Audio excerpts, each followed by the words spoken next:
예, 해수부 공무원 피격 사건 진상조사 TF를 꾸린 국민의힘이 어제 중간 발표를 통해서 문재인 전 대통령을 정조준했습니다. 남북 간의 통신선이 끊어져서 대처가 힘들었다는 당시 문 대통령의 발언은 사실이 아니라고 주장했는데요. 공무원 피격 사건에서 원전 문제 등 새 정부 출범 40여일이 지났지만 신구 권력 갈등은 더 첨예화되는 모습입니다. 정가 소식 짚어보겠습니다. 이종근 시사평론가, 최진봉 성공회대 교수 두 분 모셨습니다. 안녕하십니까? 안녕하세요. 자, 해수부 공무원 피격 사건 진상조사 TF 단장을 맡고 있죠. 하태경 의원 어제 중간 발표를 했습니다. 중간 발표에서 문 대통령 책임론을 꺼내 들었는데요. 관련 발언부터 들어보시겠습니다. 해수부 공무원이 살아있는 6시간 동안 정부는 뭐 했나, 대통령은 뭐 했나. 어제 국방부에서도 확인된 거는 대통령이 살아생전에 보고받을 당시에 아무런 지시가 없었다. 구조하라는 말도 없었다. 월북 단어만 갖고 그 정황을 파악하는 건 아니고요. 예. 일반인이 보지 못하는 그런 음모나 암호나 이런 거를 다 해독해서 종국적으로는 이제 월북 가능성이라고 판단을 했던 거죠. 예, 국민의힘 진상조사 TF가 중간 조사 결과를 발표했는데요. 제기한 쟁점들이 여러 가지가 있는 것 같아요. 우선은 이대준 씨가 사망했던 날이죠. 2020년 9월 22일. 그날 상황과 관련해서 이제 여러 가지 이제 의문점을 이제 던지고 있는데요. 우리가 지금 그날 2020년 9월 22일 오후 3시 반 정도에 이제 서해상에서, 물론 이제 전날 실종이 됐고, 네네, 이제 와서 이제 정리를 해보면, 그리고 다음 날 오후 3시 반쯤에 서해상에서, 북한 해역 서해상에서 발견이 되지 않았습니까? 그리고 나서 6시간 뒤인 밤 9시 40분쯤에 이제 결국 사망하는, 충격을 받아갖고 사망하고 그 이후에 이제 소각까지 되는 그런 이제 과정을 치는 그런 6시간 동안에 아무것도 하지 않은 것이 드러났다. 이제 이런 부분에 대해서 이제 지적을 하는 거고, 또 NSC 물론 그 이후가 되겠죠.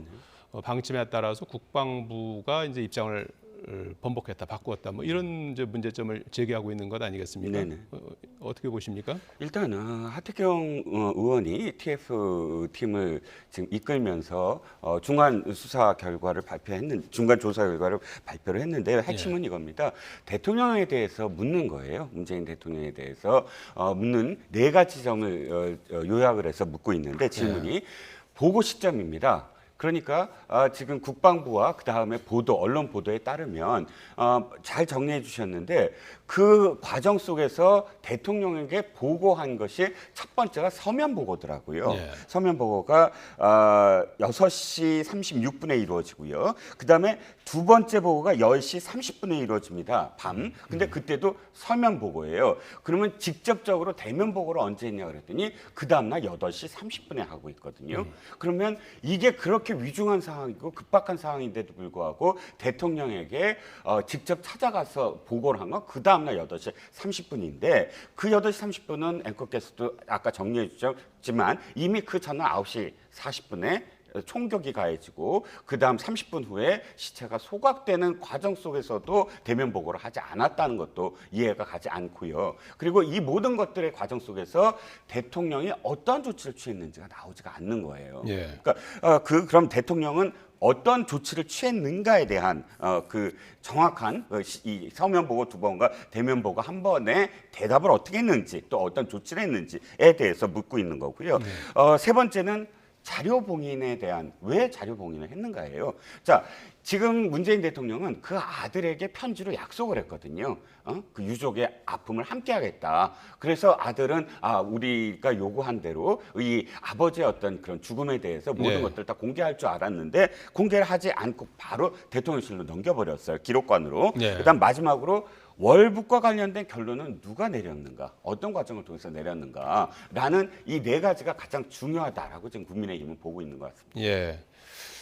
민주당 윤건영 의원은 국민의힘 주장이 사기 수준이다, 이렇게 이제 반박을 하고 있고요. 그 가운데 이제 하나가 이제 군 통신선과 관련해서 이미 2020년 이제 지금 사건 발생한 것은 2020년 9월인데 이미 앞에 그 6월에 이미 통신선이 끊어져 있어서 당시 청와대로서는 실시간 확인이 불가능한 상황이었다라는 얘기인데 이 부분은 뭐 사실 확인이 금방 가려질 것 같은데요. 그렇죠. 그러니까 군 통신선은 말씀하신 끊어져 있었어요. 그건 예. 사실이 맞고요. 예. 지금 이제 하태경 의원이 주장하는 것은 유엔사 라인을 얘기하는 거예요. 예. 유엔사 라인은 살아 있었다는 얘기를 하는 건데 유엔사 라인이라고 하면 결국은 이제 유엔사에 요청을 해서 우리가 사용할 수밖에 없는 거 아니겠습니까? 예. 우리가 직접적으로 운영하는 라인이 아니기 때문에 유엔사는 우리하고 이제 별개 기관이고 그럼 우리가 유엔사에 요청을 해서 그 전통문을 보내달라는 이렇게 요청을 해야 되는 상황이기 때문에 네. 시간이 더 걸릴 수밖에 없어요. 그러니까 지금 하태경 의원님 말씀하신 것은 유엔사 라인을 말씀하시는 것 같고 네. 그 당시에 이제 윤건영 의원 말씀처럼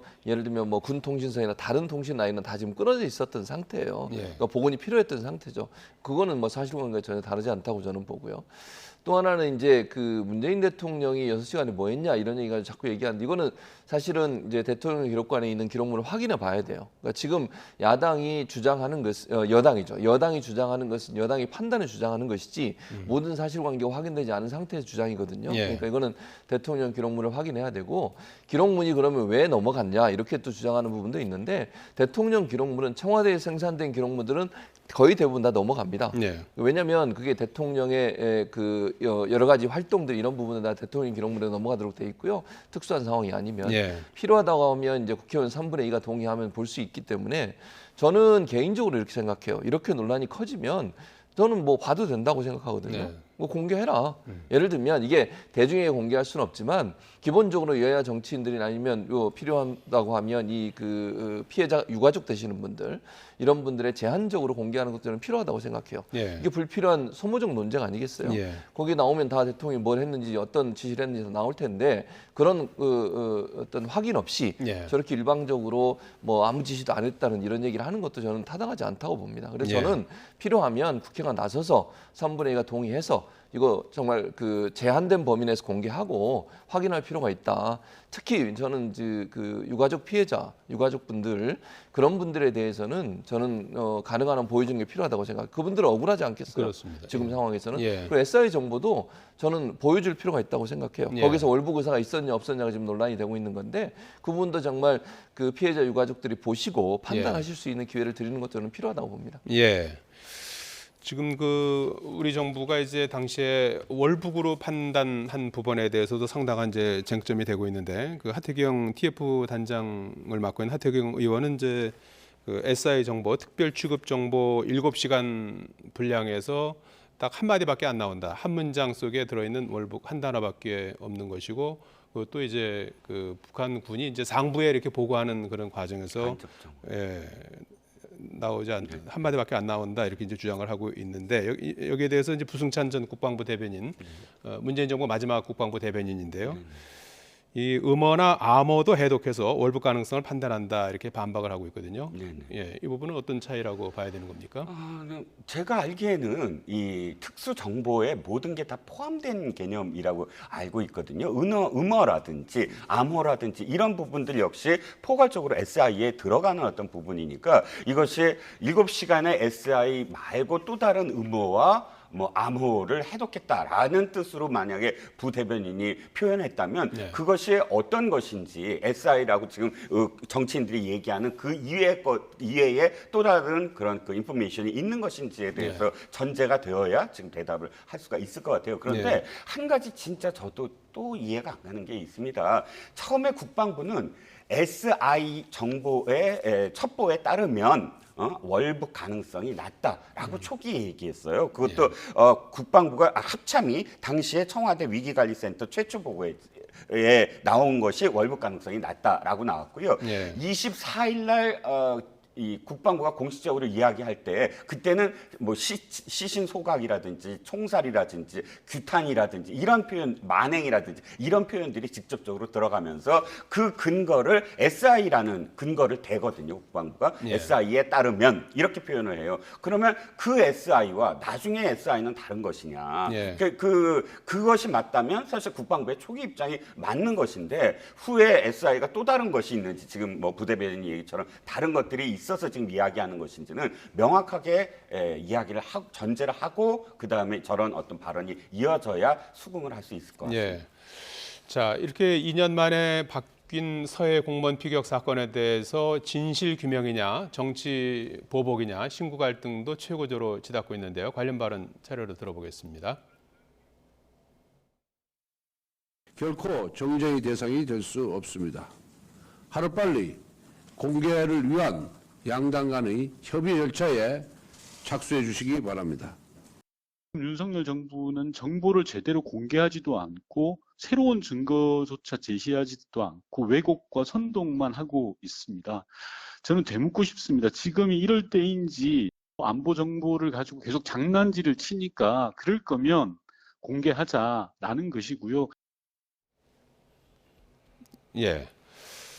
자, 최 교수님, 예. 진실 규명이냐, 정치 보복이냐, 뭐 어떻게 보십니까? 좀 뭐 저는 개인적으로 정치 보복이라고 보는데요. 예. 그러니까 진실 규명해야죠. 저는 해야 된다고 보고 특히 다른 뭐 저는 정치 국민의힘 주장하는 것은 그렇게 중요하다고 생각하지 않고요 개인적으로. 다만 피해자 유가족들이 주장하는 부분들은 저는 그 부분의 어떤 한이랄까요 이런 부분을 예. 풀어줘야 한다고 생각해요. 왜냐하면 피해자 유가족들 입장에서 얼마나 황당하겠습니까 여러 가지로 지금 이 명확하지 않게 왜냐하면 해경이 입장을 바꾸는 바람에 이런 일이 지금 계속되고 있는 건데요.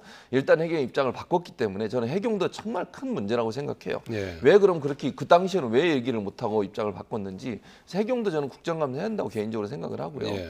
일단 그렇게 바꿨으니까 이제는 유가족 입장이 저는 황당할 수밖에 없잖아요. 예. 같은 기관에서 2년 만에 전혀 다른 얘기를 하고 있으니 유가족들이 하는 풀어드려야 된다고 생각해요. 그래서 북한의 만행도 저는 규탄마다 마땅하다고 생각하고요. 예. 그렇기 때문에 저는 SI 정보를 유가족들에 한해서는 제한적으로 보여드려야 한다고 저는 개인적으로 생각하고 있고요. 그런 점에서 윤석열 정부가 SI 정보를 공개할 필요가 있다고 저는 생각합니다. 예. 그러니까 지금은 여당이고 집권 여당이기 때문에 SI 정보를 공개해서 유가족들이 보고 왜냐하면 그 당시에 저기 SI 정보가 국방부와 국회 국방위와 정보위에서 다 공개가 됐고 거기에 오신 이제 국회의원들은 다 보셨잖아요. 예. 근데 그 당시만 해도 이 문제에서 크게 반론이 없었어요. 근데 지금 와서 또 이제 2년 만에 입장을 바꾸시거든요. 나중에 예. 우리가 또 얘기 나누겠지만. 예. 그럼 왜 그 당시에는 아무 얘기도 안 하시고 이제 와서 입장이 바뀌었는지 우리 국민들은 안 봤기 때문에 모르잖아요. 저도 못 봤고 이종우 평론가도 못 보셨으니까 그럼 이거 공개해서 우리가 볼 수는 없겠죠, 물론. 예. 국회에서 다시 한번 보고 피해자 유가족들이 한번 보시고 예. 이러고 나서 판단하면 돼요. 왜냐하면 그 안에 여러 가지 정황이 들어있을 거예요. 단순히 월북의 말을 했냐 안 했냐도 들어있겠지만 정황적으로는 그 당시에 왜 월북이라고 의혹을 제기할 수밖에 없었는지 하는 부분에 대한 여러 가지 정황들이 있을 거니까 예. 그걸 합리적으로 보고 판단할 수 있는 기회를 갖는 것은 필요하다고 봅니다. 예. 그 SI는 이제 특별하게 좀 취급해야 되는 정보해서 이제 SI라고 하는데 예. 최 교수님께서 보시기에는 지금 민주당 입장에서는 좀 SI를 먼저 이제 공개하는 쪽에 좀 방점이 찍혀 있는 것 같고 예.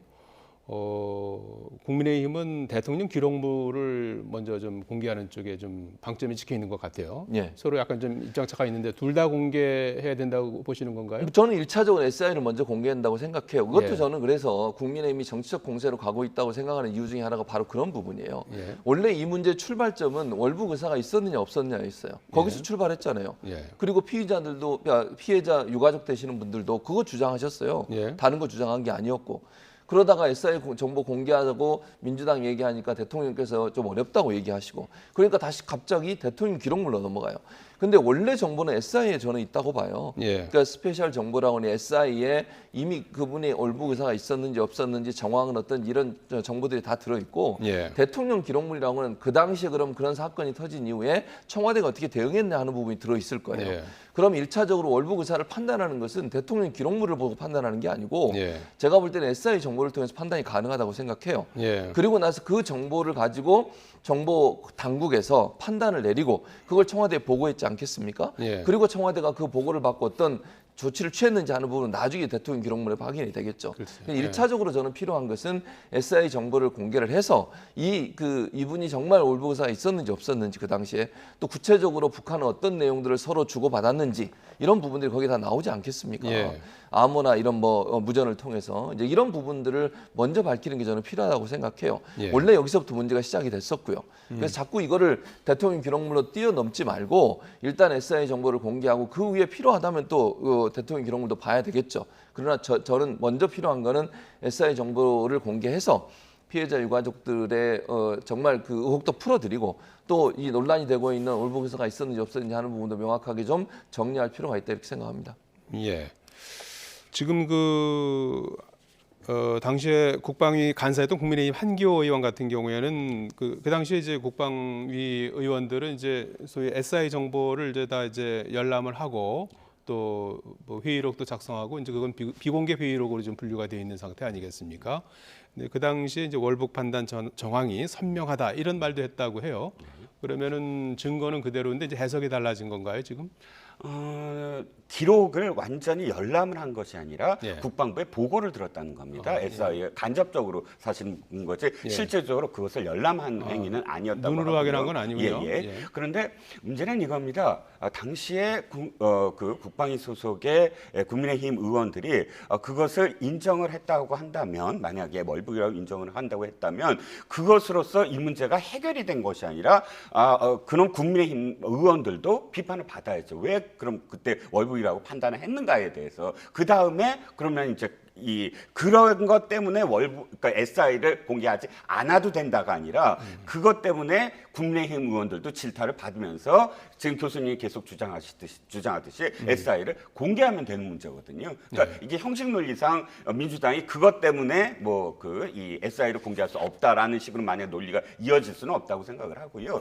저는 이 생각이 듭니다. SI 먼저냐 기록물 먼저냐 아니죠. 동시에 해야죠. 왜냐하면 자 월북이라는 것이 그렇게 중요할까요? 월북이든 아니든 우리 국민입니다. 우리 국민이 지금 죽어가는 어떤 상황을 인지하고 있는데 그 정부에서 무엇을 하는가를 묻는 것인데 그렇다면 지금 월북만 지금 보는 게 아니거든요. 유족들이 주장한 건 월북이냐 아니냐가 아니라 우리 아버지가 무엇 때문에 죽었느냐 그리고 어떤 과정을 통해서 우리가 이 시신조차도 돌려받지 못했느냐 이 모든 것들의 진상을 요구하고 있는 거예요. 그렇다면 월북이었어도 사실은 정부가 나섰어야 되는 거죠. 근데 왜 나서지 않았느냐 혹은 나섰는데 어떻게 된 거냐를 묻는 거죠. 근데 그렇다면 대통령 기록물을 공개 못하는 이유가 그 안에 SI가 있기 때문이다. 이렇게 지금 표현하고 있어요. 그럼 SI를 공개할 수 있다면 대통령 기록물도 공개가 가능한 거 아니겠습니까? 그러니까 일단 무엇이 먼저다가 아니라 유족들의 정말 지금 한을 풀어주려면 모든 것이 유족들한테든 아니면 일부 국회의원들한테든 공개가 돼야 된다는 것입니다. 주 교수님 조금 전에 이제 유족들의 어떤 그런 억울한 부분을 이제 해소하는 것이 제일 중요하다. 상당히 일리가 있는 말씀이신데 유족은 지금 국회에 대통령 기록물 공개를 도와달라면서 다음 주에 민주당 우상호 위원장하고 면담을 요청해 놓은 상태예요. 그래서 유족들 입장에서는 지금 대통령 기록물을 보고 싶어 하는 것 같거든요. 그래서 그런 부분에 대해서 먼저 좀 열람을 좀 하게 한다든지 이렇게 하는 방법은 없을까요? 이건 이제 국회에서 판단할 문제죠. 제가 판단할 수 있는 문제는 아닌 것 같고요. 국회에서 논의해서 판단할 문제라고 보여지는데 아마 민주당에서는 그 SI를 먼저 공개하고 그 다음에 대통령 기록물에 대해서 논의를 하자고 할 것 같아요. 제 개인적인 이것도 판단입니다. 이거 제가 그걸 알고 얘기하는 건 아니고요. 아마 그럴 가능성이 높다고 보여져요. 그러니까 아까도 말씀드렸지만 기본적으로 이제 이 사건이 처음 시작되면서 논란이 됐던 것은 월북 의사가 있었느냐 없었느냐에서 시작을 했었어요. 다 시청자분들 다 기억하실 거예요. 그러다가 갑자기 이제 튄 게 대통령에 대한 6시간 이런 얘기죠. 문제로 일단 이게 확정이 됐는데 중요한 건 월북 의사가 있었느냐 없었느냐 제일 중요하다고 저는 생각해요. 그 부분이 먼저 지금 이제 유가족 피해자 유가족 되시는 분들도 그 부분을 알고 싶은 거잖아요. 사실은 처음에 그 문제를 제기하셨고 그리고 필요하다면 저는 개인적으로 대통령 기록물도 제한된 환경에서 볼 필요는 있다는 개인적인 생각은 있어요. 그러니까 제가 이제 제 생각은 그렇지만 이제 민주당 입장은 어떤지 제가 잘 모르겠고요. 그러니까 또 하나 우리가 이제 명확하게 해야 될 것 중에 하나가 뭐냐면 이제 국민의힘에서 우리나라 국민, 그러니까 해수부 공무원이 죽어가는 상황에서도 가만히 있었다 이렇게 얘기를 하시는데 물론 결론적으로는 그렇죠. 결과론적으로는 그분이 정말 북한의 그런 천인공노할 만행 때문에 안타까운 목숨을 잃으셨어요. 정말 천인공노할 만행이고 북한은 그걸 비판받아 마땅하고 전 세계 어느 나라도 그런 부분들에서 인정할 수 없을 겁니다. 근데 그러면 정말 우리가 예를 들어 상식적으로 생각해서 그분이 표류하는 상황에서 북한군이 그걸 봤다 하더라도 그분을 발견했다 하더라도 그 상황에서 사살할 거라고는 아무도 생각을 못했을 거예요. 개인적으로. 그래서 구조를 위해서 열심히 노력한 부분이 있었다면 저는 문제가 없다고 생각해요. 개인적으로. 그러니까 구조를 위해서 열심히 정부가 어떤 형태로든 노력을 하고 또 북한에게 어떤 형태로든 가능한 한 접근을 하려는 노력을 했다고 하면 저는 크게 문제가 될 거라고 보진 않습니다. 그런 부분들은 이제 대통령 기록물을 자세히 살펴보면 나오겠죠. 지금 상황에서는 알 수가 없는 내용이고요. 그래서 그런 부분들에 대해서는 필요하다면 나중에 볼 필요는 있다. 다만 저는 이게 먼저 시작해야 될 부분은 정말 올보사가 있었냐 없었냐 이 부분을 먼저 확인하는 게 필요하다고 봅니다. 자, 그런가 하면은 윤 대통령이 문재인 정부가 5년 동안 바보 같은 짓을 했다면서 문정부의 원전 정책을 비판했어요. 여기에 대해서 민주당은 세계적인 흐름은 탈원전인데 세계가 바보 짓을 하고 있느냐 이렇게 이제 반박하게 됐는데 이 부분은 어떻게 보십니까? 민주당에서는 이제 윤 전 대통령의 전 정부 때리기다 이렇게 이제 규정을 하고 있는 것 같은데요. 원전 문제는 양쪽 정부가 완전히 정반대의 입장이기 때문에 이 부분이 뭐 때리기다라고만 규정할 수는 없을 것 같아요. 왜냐하면 원전이야말로 윤석열 후보 시절부터 윤석열 대통령 후보 시절부터 계속 탈원전과 관련돼서 다시 되돌려 놓겠다라고 공언한 바가 있었고요.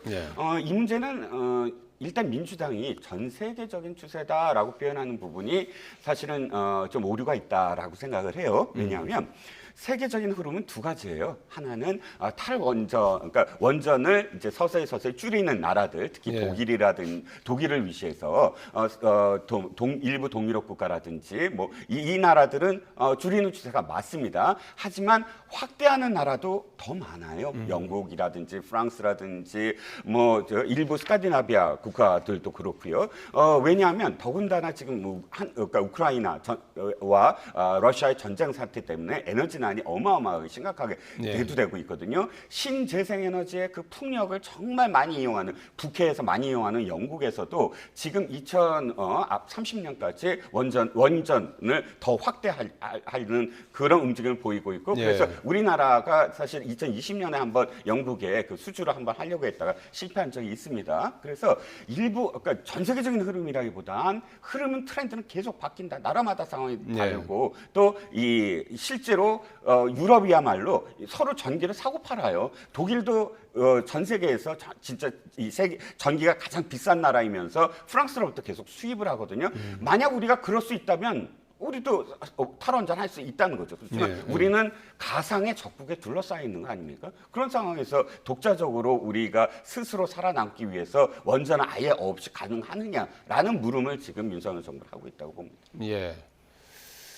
자, 지금 대통령실에서 문재인 정부의 정보 공개 소송 그 대응 현황에 대한 뭐 전수조사에 착수했다고 그래서 이거를 이제 염두에 두고 이제 임기 말 김정숙 여사의 옷값을 둘러싼 비서실 특별 활동비도 포함되어 있다고 하는데 새 정부 출범 뭐 2달도 되지 않아서 이제 전임 정부를 향한 이제 동시다발적인 이런 일련의 어떤 조치들 이런 부분에 대해서 어떻게 평가하십니까?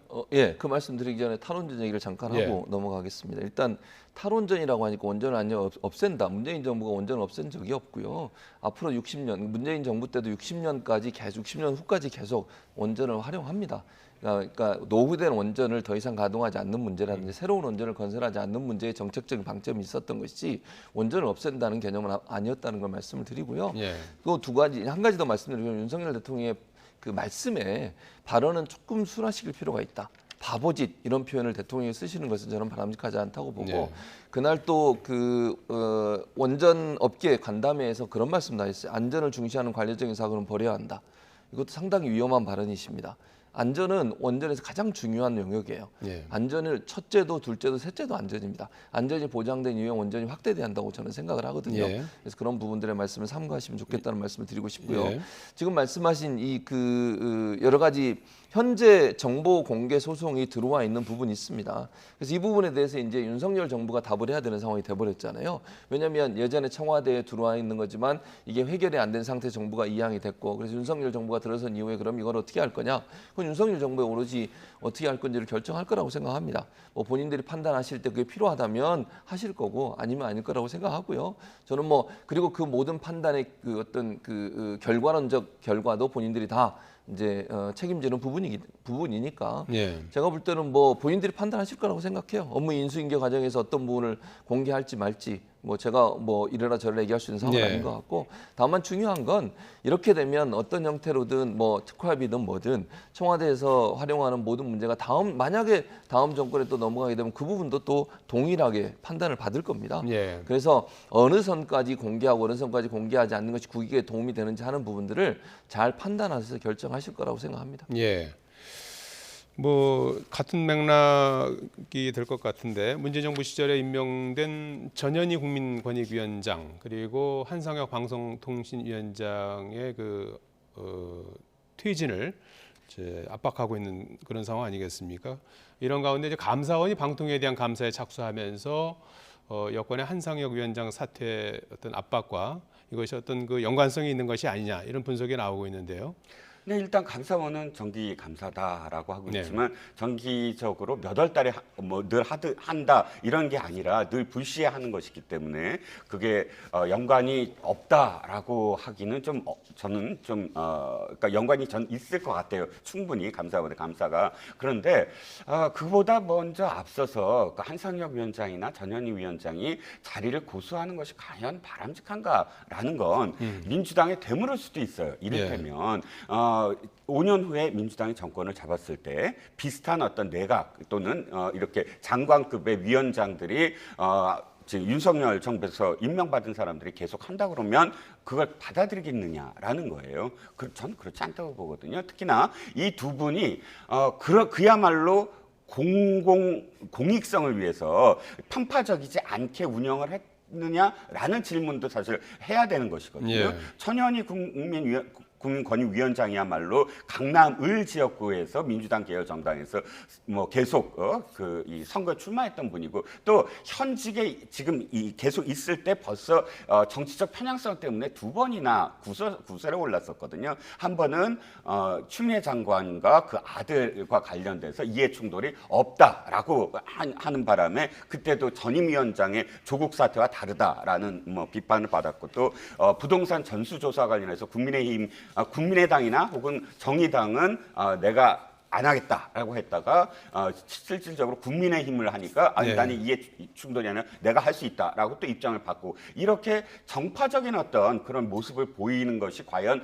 국민권익위라는 위원회에 맞느냐라는 어떤 질문을 할 수밖에 없는 거고요. 네. 한상혁 위원장도 사실은 방통위원장이 겸직을 금지되는데도 불구하고 변호사니까 친민주당 성향의 매체 기자 변호를 맡아서 또 구설에 올랐었거든요. 이런 부분들이 이 정권이 바뀌었으면 내각에 준하는 그런 국무위원들은 정무직이거든요. 정무직이라면 함께 그 판단을 하면서 국정 운영을 함께 하는 어떤 그런 자리인데 네. 단지 국민권익위는 부처들의 어떤 문제를 계속 잡을 수 있다라는 거, 그 주도권을 잡을 수 있다라는 것, 또 방통위는 방송사들의 지상파의 어떤 주도권을 잡을 수 있다. 그것 때문에 못 내려놓겠다. 이렇게 읽힐 수밖에 없는 대목이라는 겁니다. 네. 정무직은 좀 물러나야 된다 이런 취지의 말씀이신 것 같은데 어떻게 해야 된다고 보십니까? 그럼 왜 백운규 전 장관하고 김은경 전 장관, 김은경 전 장관은 지금 수감돼 있는 상태잖아요, 예. 감옥. 그리고 백운규 장관에 대해서 국민의힘이 고발했잖아요. 전임 정권에 있었던 사람들 주도적으로 쫓아내려고 했다 이런 의혹을 가지고 고소 고발해서 수사받고 있고 재판받고 있습니다. 네. 저는 그렇게 하면 안 된다고 생각해요. 국민의힘이 그렇게 하지 말든지 그러면. 네. 그러니까 내로남불 그렇게 문재인 정부를 공격을 했지 않습니까? 그런 부분에 대해서. 그럼 본인들은 하지 말으셔야 되잖아요. 그리고 방통위라고 하는 기관이 잘 아시는 것처럼 여야가 거기 5명의 위원이 있습니다. 3대2 구조인데 2명을 야당에서 추천받게 돼 있어요. 왜 그렇게 만들었습니까? 방송의 공정성 때문에 그런 거 아닙니까? 아니 방통위원장을 정권의 코드가 맞는 사람을 안 친다는 게 말이 됩니까? 그러면 정권이 마음대로 방송을 좌지우지 하겠다는 말밖에 안 되는 거잖아요. 그리고 임기를 왜 보장해 줬습니까? 예를 들면 검찰총장 임기가 보장돼 있습니다. 방통위원장, 권익위원장도 임기가 보장돼 있어요. 3년이라고. 그 임기 보장된 직책에 대해서 나가라. 우리하고 코드가 안 맞다. 이렇게 얘기하면 저는 안 된다고 생각해요. 네. 그러려면 아니 정권 바뀔 때마다 그러면 다 임기 보장된 거 다 하지 말아야죠. 검찰총장도 그러면 바뀌면서 바뀌고 이러잖아요. 근데 예를 들어서 윤석열 총장이든 누구든 그 전에 검찰의 중립성 때문에 검찰총장의 임기는 보장해주고 가능한 한 정권이 바뀌어도 물러나지 않도록 보장해 주는 것이 일반적이었어요. 그러면 이렇게 지금 특히 방통위처럼 방송의 공정성과 객관성이 너무너무 중요한 그 위치에 있는 사람에 대해서 정권 바뀌었으니까 코드가 안 맞으니까 나가라 이렇게 압박을 가하는 것은 정말 잘못된 행동이라고 생각합니다. 저도 한 말씀만 예, 드리면 이제 팩트 체크 겸해서 백운규 장관과 그다음에 김은경 장관은 불법적인 일을 했기 때문에 재판을 받거나 기소를 한 겁니다. 어떤 불법적인 거냐면 첫 번째는 그 당시에 청와대가 예. 보고를 받았어요. 어떤 예. 보고는 민정수석실의 특별감찰단을 통해서 그 부처들 환경부라든지 뭐 산자부까지 뭐 다른 어떤 부처들도 지금 주장이 나오고 있지만 예, 어쨌든 예. 확인된 건 환경부에 전임 정권에서 임명된 사람들의 동태, 즉 어떤 사람들과 만나고 있고 특히나 그 당시에 야당인 국민의힘 성향의 사람들과 점심을 같이 했다. 이런 식의 그 보고들을 종합해서 나가라 마라 이런 과정들이 있었거든요. 첫 번째는 예. 그렇고요. 두 번째 불법적인 건 뭐냐면 그 자리에 꽂기 위해서 새로 임명될 사람을 에게 면접이라든지 면접 내용이라든지 이런 예. 것들을 미리 알려줌으로써 재판에 이렇게 나와요. 함께 거기에 참여했던 사람들의 권리를 예. 지금 빼앗은 것이다. 예. 이런 과정들이 지금 불법적인 것이고 예. 이 국무위원회 참석하는 참석하는 게 부적절하다라고 이야기하는 것이 불법적인 건 아니거든요. 그러니까 예. 재판을 받거나 기소된 사람과 지금 나가라고 하는 것이 똑같은 불법이다라고 이야기하는 건 전혀 다른 차원이라는 걸 말씀드리는 거죠. 제가 말씀드린 예. 건 불법의 영역을 말씀드리는 게 아니고요. 예. 그러니까 지금 말씀하신 것처럼 그게 사실관계는 나중에 확인이 되겠지만 백윤규 전 장관에 대해서 불법적인 일이 있었다 합시다. 예. 그게 문제라고 해서 뭐 재판에서 어떻게 나올지 아무 모르고요. 예. 근데 그 상황과 지금의 상황이 결코 저는 다르지 않다고 생각해요. 불법이냐 아니냐의 문제가 아니라 어느 자리에 있는 사람이 나가도록 압박을 가하는 차원에서는 전혀 다르지 않다고 저는 봅니다. 예. 그러니까 예를 들어서 위원장이라는 자리가 임기가 보장돼 있는데 그 자리를 하고 있는 사람에 대해서 감사원 감사를 하고 뭐 국무회의에 그렇게 2008년부터 계속 참석을 했었는데 갑자기 참석하지 말라 그러고 여러 가지 지금 그 국민의힘의 여러분들이 나가라고 압박을 가하고 이런 게 뭐가 다릅니까? 예. 그러니까 법적으로 불법적인 행위를 했으니까 문제가 있고 이거 그냥 그렇게 얘기하는 건 괜찮다. 이건 저는 아니라고 봅니다. 예. 뭐 국정 철학이 뭐 비슷한 사람들로 짜여지는 것이 좋다. 뭐 이런 얘기도 이제 맞는 것 같고 임기는 또 채워져야 된다. 이 얘기도 맞는 것 같고 그런 부분들에 대한 어떤 좀 뭐 이렇게 접점을 잘 찾아야 되는 것이 또 정치권의 좀 몫으로 돼 있는 것 같아요. 원구성 관련해서 끝으로 잠깐 여쭙고 이제 마무리해야 될 것 같은데요. 지금 민주당이 이제 워크숍을 다녀온 뒤에 전격적으로 법사위원장 국민의힘에 이제 원래 그 합의한 대로 하는 걸로 하고 대신에 법사위 양보 조건으로 사법개혁특위 구성 그러니까 검수완박과 관련한 이제 후속 조치죠. 예. 법안은 이제 이미 통과가 됐고 이제 사개특위를 구성하는 문제 그리고 관련된 각종 소송 취하 이런 부분들을 이제 제시를 했어요. 접점이 좀 찾아질 수 있을까요? 제가 볼 때 국민의힘이 안 받을 가능성이 높다고 봐요. 예. 권성동 원내대표도 받지 않겠다는 의사를 강하게 표시했고요. 그러니까 사법개혁특위는 중수청과 연관돼 있습니다. 중대범죄수사청. 그러니까 검경수사권 조정 문제가 법으로는 통과가 됐지만 그걸 예를 들면 검찰에서 그러면 수사를 하던 것을 넘겨줘야 되거든요. 예. 넘겨줄 기관을 만들어야 되는데 그 기관을 만드는 게 중대범죄수사청이고 그게 사법개혁특위를 통해서 6개월 예. 안에 만들기로 합의를 했는데 그걸 이제 권성동 그 당시에 원내대표가 이제 다 깼죠. 예. 그리고 이제 그 파기를 해버렸는데 그 약속을 지키라는 거예요. 박홍근 원내대표 말은. 그러니까 법사위 줄 테니까 법사위원장 자리를 줄 테니까 그러면 그 전에 했던 약속 지켜라 이렇게 얘기하고 있는데 권성동 원내대표의 지금까지 워딩을 보면 그 의사가 없는 것 같아요. 그래서 제가 볼 때는 아직까지 물론 뭐 나중에 협의를 통해서 또 발전될 수 있겠지만 현재까지의 상황으로 본다면 국민의힘이 받을 가능성은 현재로는 낮다고 보여집니다. 예.